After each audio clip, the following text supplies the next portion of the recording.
Gracias.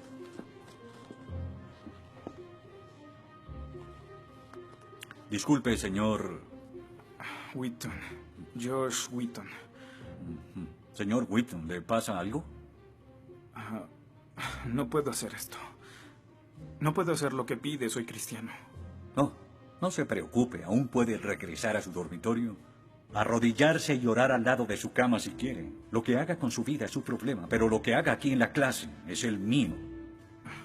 Yo no puedo. Muy bien, señor Wheaton.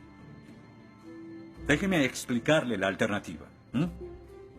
Si no puede admitir que Dios está muerto para el propósito de esta clase, entonces tendrá que defender la antítesis de que Dios no está muerto y será enfrente de la clase, en el atril. Y si falla, que de hecho lo hará, perderá esta sección que equivale al 30% de la nota final de este curso. ¿Lo acepta? ¿Quién decide si gano o pierdo la discusión? Pues yo lo haré. Es mi clase. Yo dirijo. La evaluación es mi privilegio. Con todo respeto, pero no creo que sea objetivo. ¿Y qué es lo que propone? Bien...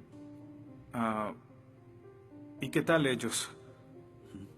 Bien, es interesante, pero ¿por qué darles el poder a ellos?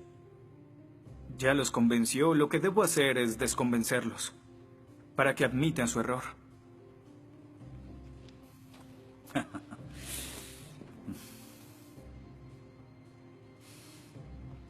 Bien. Señor Wheaton, tendrá 3 sesiones los últimos 20 minutos de las próximas 3 clases para que exponga su punto. Le prometo que haré las menores interrupciones posibles. Puede pedir lo que quiera en la clase, pero no le daré más tiempo. Los ateos dicen que nadie puede probar la existencia de Dios. Y tienen razón. Pero yo digo que nadie puede refutar que Dios existe.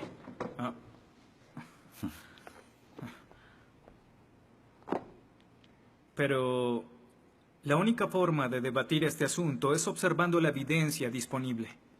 Y es lo que vamos a hacer. Pondremos a Dios en un juicio. Con el profesor Radisson como fiscal y yo como el abogado defensor. Y ustedes como el jurado. La mayoría de cosmólogos están de acuerdo con que el universo empezó hace 13.7 billones de años en un evento conocido como la Gran Explosión. Ahora, analicemos la descripción del físico ganador del premio Nobel Steven Weinberg de cómo habría sido la Gran Explosión y, ya que él es ateo, podemos estar seguros de que no hay ninguna inclinación religiosa en su descripción. Al principio, hubo una explosión y en 3 minutos, 98% de la materia que hay o habrá se produjo. El universo apareció. Por 2500 años, la mayoría de científicos estuvieron de acuerdo con Aristóteles, con la idea de que el universo siempre ha existido sin inicio o final. Pero la Biblia no está de acuerdo. En 1920, el astrónomo belga Georges Lemaitre, teísta, que de hecho... ¿Qué es un teísta? Un teísta es alguien que cree en la existencia de Dios. Dijo que todo el universo saltó a la existencia en un billonésimo de segundo. De la nada, en un inimaginable destello de luz. Así es como esperaría que el universo respondiera si Dios hubiera dado la instrucción en Génesis 1:3 que exista la luz. En otras palabras, el origen del universo apareció como se esperaría después de leer Génesis y por 2500 años. La Biblia tiene razón y la ciencia está equivocada. Todo apunta a un Dios que lo creó, verán. En el mundo real no se ven cosas que se salgan de la nada, pero los ateos quieren hacer una excepción en esta regla.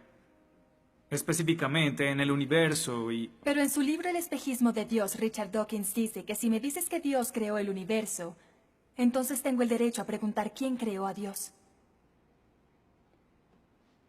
La pregunta de Dawkins solo tiene sentido en términos de un Dios que ha sido creado. No tiene sentido en términos de un Dios no creado. que es la clase de Dios en el que creen, incluso dejando a Dios fuera de la ecuación, tengo el derecho de devolverle la pregunta al señor Dawkins y decir, si el universo te creó, ¿quién creó el universo? Ven, tanto teístas como ateos están agobiados por contestar la misma pregunta de cómo iniciaron las cosas. Lo que espero que entiendan de esto es que no hay que cometer suicidio intelectual para creer en un creador tras la creación, y en la medida que descarten a Dios, se verán obligados a encontrar una increíble explicación de cómo las cosas iniciaron.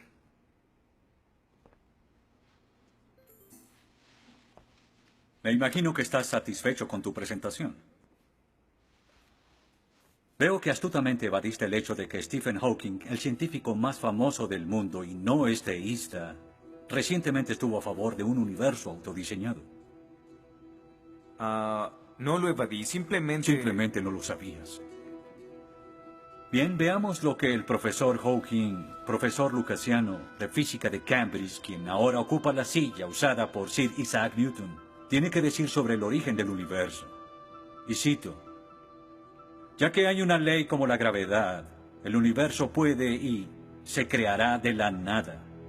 Creación espontánea es la razón. Hay algo en lugar de nada. Por eso es que el universo existe. Nosotros existimos. No es necesario invocar a Dios para tener al universo en movimiento. Final de la cita. Nunca ibas a mencionar su comentario, pero su opinión se mantiene. ¿Qué respondes?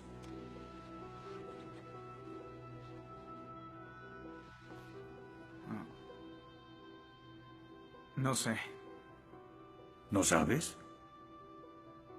Pinché el globo de todo tu argumento con un solo alfiler y...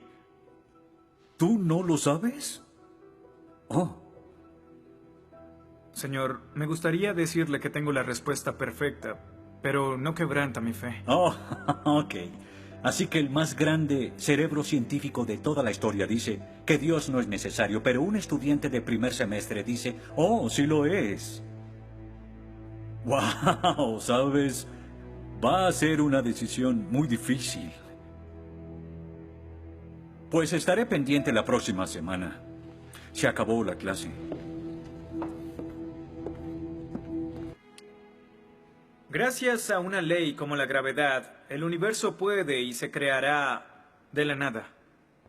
Y para ser honesto, no sabía cómo refutarlo. Después de todo, es cierto que Hawking es un genio. Pero el profesor John Lennox, quien enseña matemáticas y filosofía, ha demostrado que no hay ni uno ni dos, sino 3 errores de lógica en esa simple frase y se reduce a un razonamiento circular. Hawking básicamente está diciendo que el universo existe porque necesitaba existir, y como el universo necesitaba existir, se creó a sí mismo. Es como si les dijera que la carne enlatada es la mejor que haya existido porque en toda la historia no hay comida que sea mejor. Quizá me vean extraño y les digo que nunca he probado nada más. Y tienen razón, lo estoy ratificando. Pero cuando Hawking afirma que el universo se creó a sí mismo porque así debía ser, y luego dice que tiene una explicación de cómo y por qué fue creado, no reconocemos que está haciendo lo mismo. Pero así es. Continuando con Lennox, sandeces se quedan en sandeces, aunque sean dichas por un famoso científico. Y el público asuma que son declaraciones de la ciencia. Este es el tope de la arrogancia. ¿Me estás diciendo que tú, un estudiante, afirma que Stephen Hawking está mal? No. Lo que digo es que John Lennox, profesor de matemáticas y filosofía, encontró que las razones del profesor Hawking son incorrectas. Y si no soporta mi desacuerdo con Hawking, le sugiero que vaya a la página 5 de su libro, en donde insiste en que la filosofía está muerta. Y si está tan seguro de la infalibilidad de Hawking y la filosofía realmente está muerta, entonces no hay necesidad de esta clase. El mal. Se dice que el mal es el arma más potente del ateísmo contra la fe cristiana. Después de todo, la existencia del mal nos lleva a una pregunta. ¿Y si Dios es tan bueno y tan poderoso, ¿por qué permite que el mal exista? La respuesta a esto es muy simple. Libre albedrío. Dios permite que el mal exista por el libre albedrío. Desde el punto de vista cristiano, Dios tolera el mal en este mundo por un tiempo para que un día todos los que eligieron amarlo estén con Él en el cielo, apartados del mal, pero con el libre albedrío intacto. En otras palabras, la intención de Dios con el mal es destruirlo un día. Oh, qué conveniente. Un día me desharé de todo el mal del mundo, pero hasta ese momento tendrán que lidiar con las guerras, holocaustos, tsunamis, pobreza, hambruna y sida. Que se diviertan. Luego nos enseñará sobre el absolutismo moral. ¿Pero por qué no?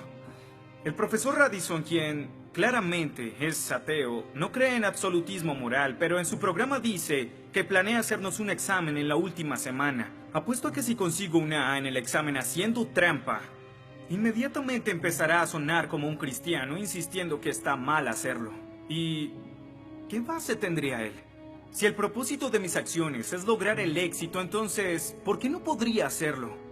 Para los cristianos, el punto de la moralidad, lo que constituye lo bueno y lo malo, es una línea directa que nos conduce hacia Dios. Oh, estás diciendo que necesitamos a Dios para ser morales, que una moral atea no es posible. No, pero sin Dios no hay una razón para ser moral, no habría un estándar para el comportamiento moral. Para los cristianos, mentir, robar, hacer trampa en un examen para lograr una calificación que no merezco está prohibido. Pero si Dios no existiera, según Dostoyevsky, este es el punto. Ahora, si Dios no existe, entonces todo es permitido. Y no solo es permitido, sino sin sentido. Si el profesor Radisson tiene razón, entonces nuestra lucha, nuestro debate, lo que decidamos aquí no tiene sentido. Nuestras vidas, nuestras muertes no serán diferentes a las de un pez dorado. Oh, qué ridiculez. Después de toda tu charla, ¿quieres decir que solo hay una opción? Creer o no creer. Así es. Eso es todo. De eso se trata todo. La diferencia entre su posición y la mía es que usted les quitó su elección. Les exigió que eligieran la casilla marcada con no creo. Sí, porque quiero liberarlos. Porque la religión es como un virus mental que los padres han heredado a sus hijos. Y el cristianismo es el peor de todos. Lentamente se mete en tu vida cuando estás débil, enfermo o indefenso. ¿La religión es una enfermedad? Sí. Sí, infecta todo. Es la enemiga de la razón. ¿Razón? Profesor, usted dejó la razón hace mucho tiempo. Lo que nos está enseñando aquí no es filosofía, ni siquiera es ateísmo. Lo que nos está enseñando aquí es antiteísmo. No es suficiente. Necesita que todos no creamos como usted. ¿Por qué no admites la verdad? ¿Quieres enredarlos en tu primitiva superstición? Lo que quiero es que tomen su propia decisión. Eso es lo que Dios no sabes quiere. cuánto voy a disfrutar reprobándote. Pero ¿a quién realmente quiere reprobar, profesor? ¿A mí? ¿O a Dios?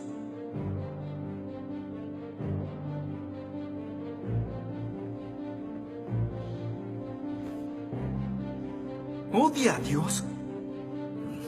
Ni siquiera es una pregunta. Ok. ¿Por qué odia a Dios? Esto es ridículo. ¿Por qué odia a Dios? Responda la pregunta. ¿Ha visto la ciencia y los argumentos? La ciencia avala su existencia, conoce la verdad. ¿Por qué lo odia? ¿Por qué? Esta es una pregunta simple, profesor. ¿Por qué odia a Dios? Porque Él me quitó todo lo que era importante para mí. Sí, yo odio a Dios. Todo lo que siento por Él es odio.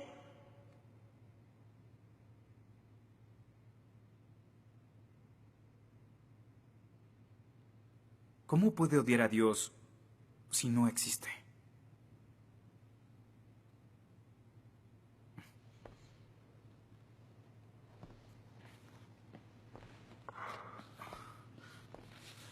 No probaste nada. Quizá no.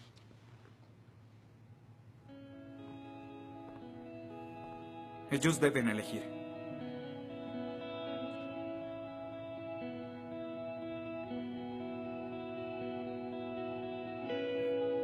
¿Está Dios muerto?